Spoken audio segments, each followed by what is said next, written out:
സുഹൃത്തുക്കളെ, നമ്മളിപ്പോൾ ഉള്ളത് മാനാമധുര എന്ന് പറയുന്ന മധുരയ്ക്കടുത്തുള്ളൊരു സ്ഥലത്താണ്. അപ്പോൾ നമ്മൾ കുറേ കറങ്ങി തിരിഞ്ഞാണ് ഇവിടെ എത്തിയത്. മുജീബേ, എന്തുകൊണ്ട് മാനാമധുരയുടെ ഹിസ്റ്ററി ഒന്ന് പറയാൻ പറ്റുമോ? മാനാമധുര നമ്മളിവിടെ ഉള്ള ഈ പള്ളിയുടെ പേരെന്താണ്? പള്ളിയുടെ പേരറിയാൻ വയ്യ. പാഞ്ച് പേർ.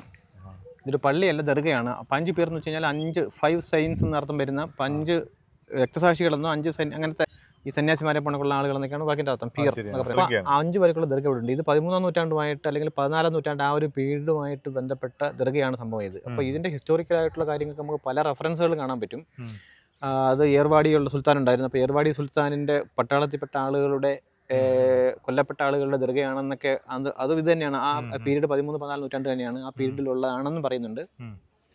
അതല്ലെങ്കിൽ പിന്നെ അലാവുദ്ദീൻ ഖിൽജിയുടെ ആ ഒരു സമയത്തുള്ള, നമുക്കറിയാം അലാവുദ്ദീൻ ഖിൽജി 12-ാം നൂറ്റാണ്ടിലൊക്കെ തന്നെ 13 നൂറ്റാണ്ടിലൊക്കെ തന്നെ മധുരൈ വരെ ഭരിച്ചിരുന്നതായിട്ട് നമുക്ക് ഹിസ്റ്റോറിക്കലി പ്രൂവൻ ആയിട്ടുള്ള ഹിസ്റ്ററി ഉണ്ട്. അപ്പോൾ ഈ സമയത്ത് ഇവിടെ ഉണ്ടായിരുന്നത് പാണ്ഡ്യ രാജവംശങ്ങളായിരുന്നു. അപ്പോൾ ഈ പാണ്ഡ്യ രാജവംശങ്ങൾ പരസ്പരം ഒന്ന് വീക്കായപ്പോഴത്തേക്ക് അവരുടെ എന്താ പറയുക, പരസ്പരമുള്ള ആഭ്യന്തര സംഘർഷങ്ങളും മറ്റുമെല്ലാം കാരണമായിട്ട് അവർ ഒന്ന് വീക്കായപ്പോഴത്തേക്കാണ് തുർക്കിഷ് റൂൾ, അവർ ബേസിക്കലി തുർക്കികൾ ആണല്ലോ, തുർക്കിഷ് റൂൾ ഇവിടെ ഉണ്ടാകുന്നതും ഏതാണ്ട് 23 കൊല്ലത്തോളം അവരിവിടെ ഭരണം നടത്തുകയും ചെയ്തിട്ടുണ്ട്. ഇവിടെ മുസ്ലിം റൂൾ മധുരയിലുണ്ടായിരുന്നു.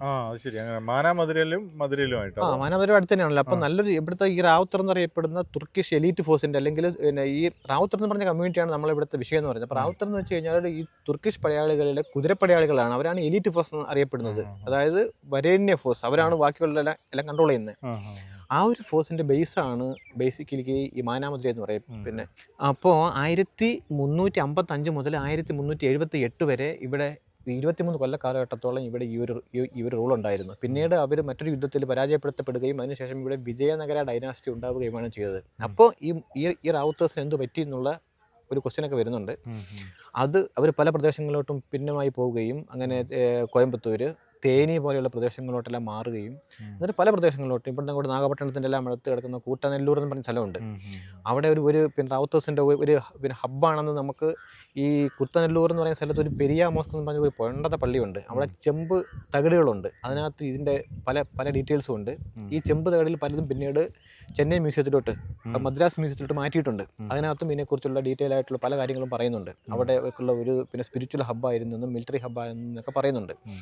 അപ്പോൾ എനിവേ ഇവർ ഇവിടെ നിന്നാണ് റാവുത്തേഴ്സ് പല ഭാഗങ്ങളിലേക്കും പോവുകയും അവിടെ നിന്ന് നമ്മൾ തേനി ഭാഗത്തോട്ടെല്ലാം പോയവർ അങ്ങോട്ട് നമ്മുടെ തെക്കൻ കേരളത്തിലോട്ടെല്ലാം എത്തിപ്പെടുകയും കോയമ്പത്തൂർ ഭാഗത്തുനിന്നുള്ള ആൾക്കാർ പാലക്കാട് വഴിയെല്ലാം പോവുകയും അവരുടേതായിട്ടുള്ള എസ്റ്റാബ്ലിഷ്മെൻറ്റുകൾ അല്ലെങ്കിൽ സെറ്റിൽമെൻറ്റുകളൊക്കെ പിന്നെ സ്ഥാപിക്കുകയും ചെയ്തതായിട്ടാണ് നമുക്ക് പിന്നെ അനുമാനിക്കേണ്ടത്. അതിനെക്കുറിച്ചുള്ള കൂടുതൽ ചരിത്രങ്ങൾ നമ്മൾ മനസ്സിലാക്കേണ്ടതായിട്ടുണ്ട്. പിന്നെ ഒരു ഇൻട്രസ്റ്റിംഗ് ഫാക്ട് എന്ന് പറയുന്നത്